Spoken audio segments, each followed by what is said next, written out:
These 3 quick fixes can immediately improve your vocal tone. Seriously!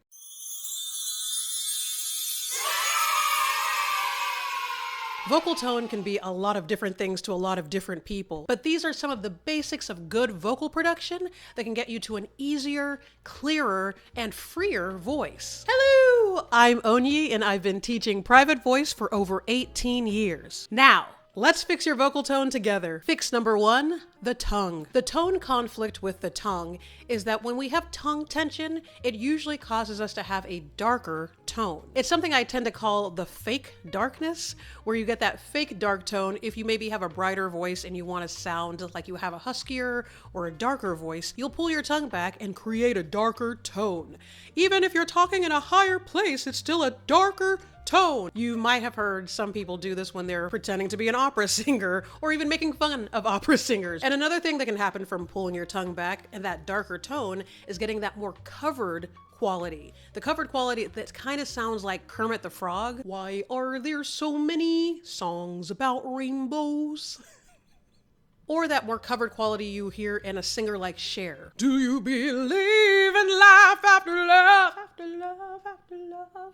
And a lot of times that covered tone will happen even more as you go up higher in your range. And another thing that can come from that pulled back tongue or tongue tension can be a more raspy, crunchier tone. And the fix for this is something you would have heard me say 1,000 times if you watched other videos of mine, which is let the tongue lay in its bed. Leave the tongue laying flat in your mouth with the tip of your tongue touching the back of your bottom teeth. That's it.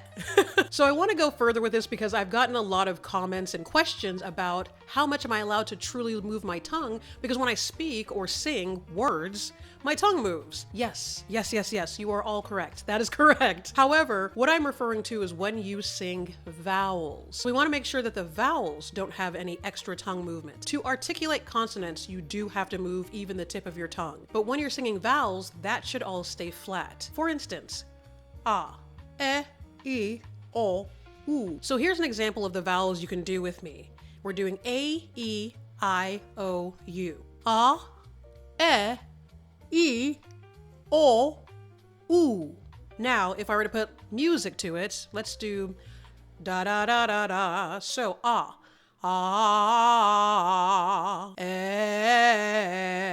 e. This is very low for me. Oh, ooh. So you see how even though I was going through all these pitches and going through these different vowels, the tongue was not moving except for the slight lift that happens in the back. Ah, e, o, ooh. Now along those lines, there is a slight movement in the back of your tongue when you go from one vowel to another. For instance, if you're going from ah to e, the back of the tongue lifts slightly for the E. That is a natural thing that happens to create the vowel of the E. However, that tip of the tongue should not go anywhere. Again, it should just be rested. So I don't want you to overthink the tongue movement as much as just remember that the tip of the tongue should stay flat and touching the back of the bottom teeth through your vowels, and that is it. And to take it one step further, the reason we want the tip of the tongue to touch the back of the bottom teeth is to get the tongue out of the way. If you're pulling the tongue back, you can imagine it's blocking things. It's blocking the throat, it's blocking resonance, it's blocking sound. And so if we keep that tongue forward,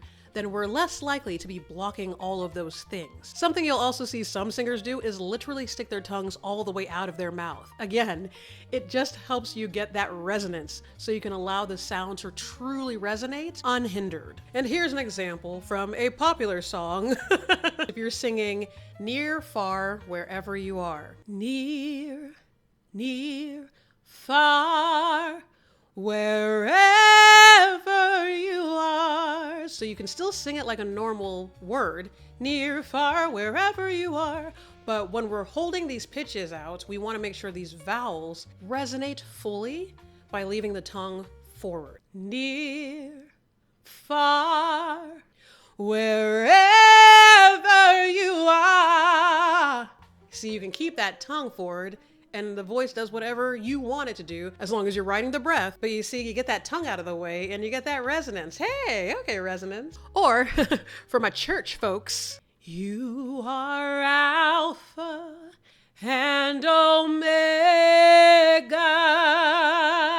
tongue forward. Even take it higher.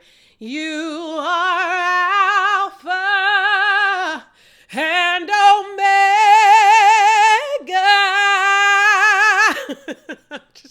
Fix number 2, the mask. So the mask of our face, put very simply, is essentially the whole front of your face, where you might have a masquerade mask. More specifically, think the cheekbones between your eyes or the eyebrow ridge. That's about where your mask of your face is. So when you hear a teacher talk about singing into the mask of your face, the thing that I usually tell my students is just truly think cheekbones, sending that sound right into your cheekbones. The tone conflict when we're not using the mask of our face is that we're often losing resonance when we can't really resonate in the mask. This part of our skull, this part of our body was made to resonate sound. It is meant to be used for communication. If we don't use it to amplify sound, to resonate sound, then we're lacking in what our body truly can do by way of resonance. Another thing that can happen when you're not really getting into the mask of your face is you'll get that throatier sound because you're keeping the sound in your throat as opposed to in the mask of your face. You can also get a harsher and more raspy tone that way as well. And you can get what I call a flatter sound or flatter tone. This has nothing to do with pitch. This is more about the roundness of the tone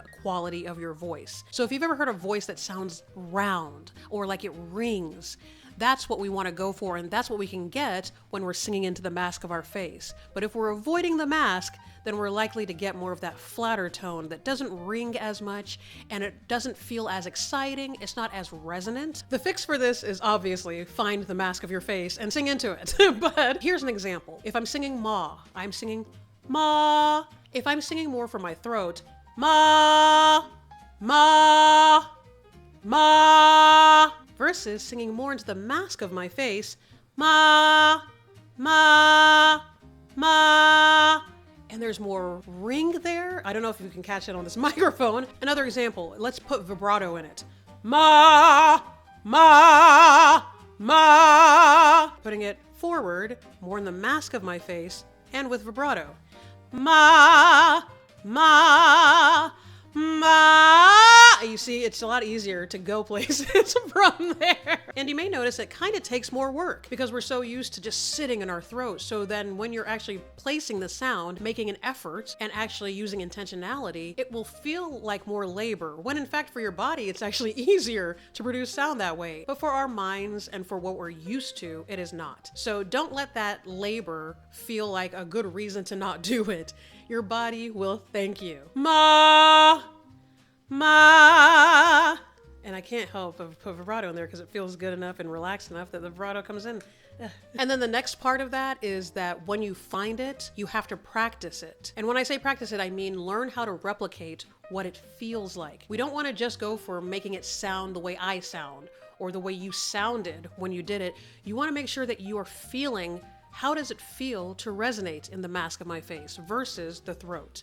And can I replicate that feeling? Can I replicate what it feels like in the mask of my face versus the throat? And then when you can, we want to practice replicating that feeling. That's how we get the muscle memory of the correct technique. We have to first recognize what correct technique feels like, not what it sounds like, but what it feels like. And then we need to replicate that over and over and over, and that is where practice comes into play. And then practice turns into muscle memory. And that muscle memory means you can go on stage and do whatever you want and not even think about all of this ma stuff anymore because your voice goes exactly where you want it to go. We want to make sure that we're practicing the feeling, not just the sound. Fix number 3, breath.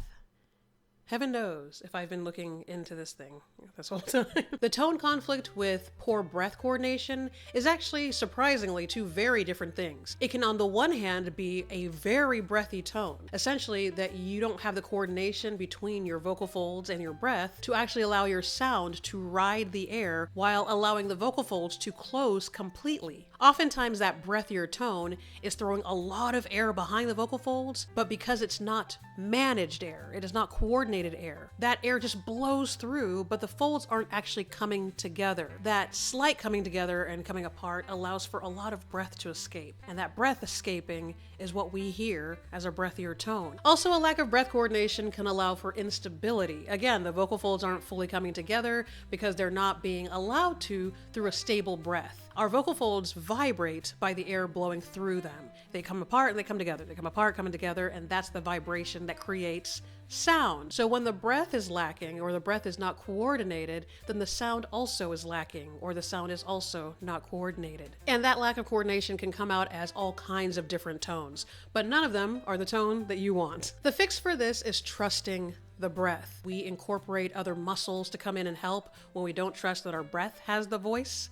But the breath truly is how we create sound. So we have to trust the breath and only the breath. Part of that is making sure that you're creating sound on the breath, which is the onset. That first sound we make, the initial sound we make, is called the onset. And if that onset is unstable, more than likely it is because the breath was not stable to begin with. And when you're starting unstable, you can imagine you just continue to be unstable. Also, I think we sometimes think that we need to use other muscles to help change pitches. For instance, one of the times you'll see the tongue start darting around is going from one pitch to the next. So if we're not trusting the breath to do also that job, then other muscles will come into play, and again, we'll get that instability and that unclear tone. So we have to trust that deep belly breath that I talk about in my other breathing video. Please feel free to check it out. Take that deep belly breath and then ride that air to create sound and to change pitch. Another fun thing about having that understanding of breath coordination is that once you get it, then you can pick and choose how you use it. So then if you want to stylistically play with going into a breathier tone and things like that, you can make that choice because it's not an affect of poor technique. It's purposeful to create style, and then you're still in vocal control. That's the most important thing. If you want to be able to do a breathier tone to elicit a certain feeling at a certain point in a song or even as you're speaking, that's fine if you know what you're doing and you're doing that on purpose. And the way to know how to do that on purpose is truly understanding how to coordinate and manage your breath. Practicing these 3 fixes will go a long way to improving your vocal tone and your overall vocal production. That means a clear sound, easier control, and stronger stamina, so you can sing longer with less fatigue and more power. If you really want to work on your specific vocal needs, or just get more clarity on where your voice is and how to grow it, then my Voice Blueprint session is perfect for you. My Voice Blueprint session is a focused 90-minute one-on-one assessment where we break down how your voice actually works, make real-time adjustments, and map out exactly what to do next. This isn't a lesson or a performance, just clear, honest insight into your voice. So for more information or to book your session, the link is in the description below. Alrighty, thank you so much for swinging by, and as always, happy singing! Oh, I'm singing more than usual on that. That's it, yeah, because I need to do this because I'm going to be going in and out of singing. And even if I pull it like this, it's going to be so loud still. Do you believe in life after love? Okay, I'm hoping I'm not blowing this out. Why are there so many songs about rainbows? Yes. Okay. So we want to make sure that we're practicing the feeling, not just the sound. That sounds like ChatGPT, and it's not. That's what I wrote. That's what I wrote. That's the way I speak. But ChatGPT, sadly, it stole it from people like me. I was like, hey, that sounds human. Yikes. To actually allow your sound to ride the air while still letting your vocal folds come to actually allow the sound to ride the air, allowing your vocal folds to come completely to